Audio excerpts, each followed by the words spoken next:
Praise the lord. యేసు రక్తమే జయము. మన రక్షకుడు మన విమోచకుడు అయిన యేసుక్రీస్తు పరిశుద్ధ నామములో అందరికీ వందనాలు. చిన్న ప్రార్థన ద్వారా ఈ రాత్రికాల వాక్యదానం చేసుకుందాము.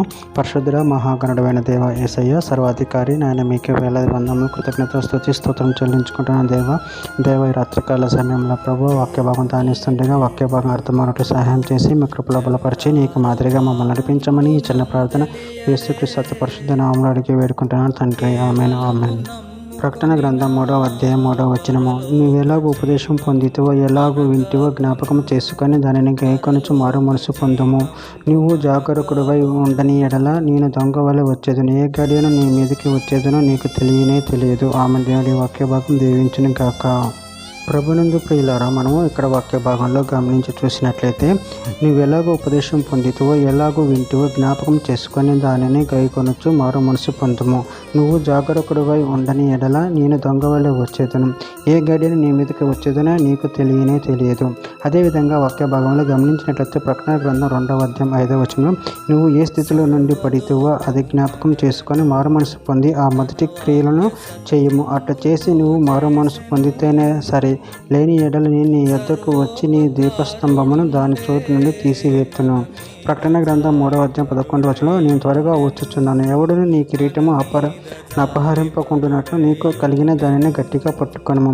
తిమోతికి రాసిన మొదటి పత్రిక 6వ అధ్యాయం 20వ వచనంలో ఓ తిమోతి, నీకు అప్పగింపబడిన దాన్ని కాపాడి అపవిత్రమైన ఒట్టి మాటలకును జ్ఞానమును అబద్ధముగా చెప్పబడిన విపరీత వాదములకును దూరముగా ఉండుము.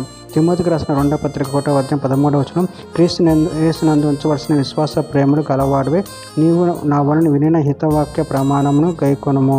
ప్రకటన గ్రంథం 3వ అధ్యాయం 19వ వచనం నేను ప్రేమించే వారిని అందరినీ గద్దించి శిక్షించున్నాను కనుక నువ్వు ఆసక్తి కలిగి మారు మనసు పొందుము. మార్కు సువార్త 13వ అధ్యాయం 33వ వచనం జాగ్రత్త పరుడు మెలకువగా నుండి ప్రార్థన చేయుడి, ఆ కాలం ఎప్పుడు వచ్చినా మీకు తెలియదు. సామెతల గ్రంథం 28వ అధ్యాయం 18వ వచనం యథార్థంగా ప్రవర్తించువాడు రక్షింపబడును, మూర్ఖ ప్రవర్తన గలవాడు హఠాత్తుగా పడిపోవును.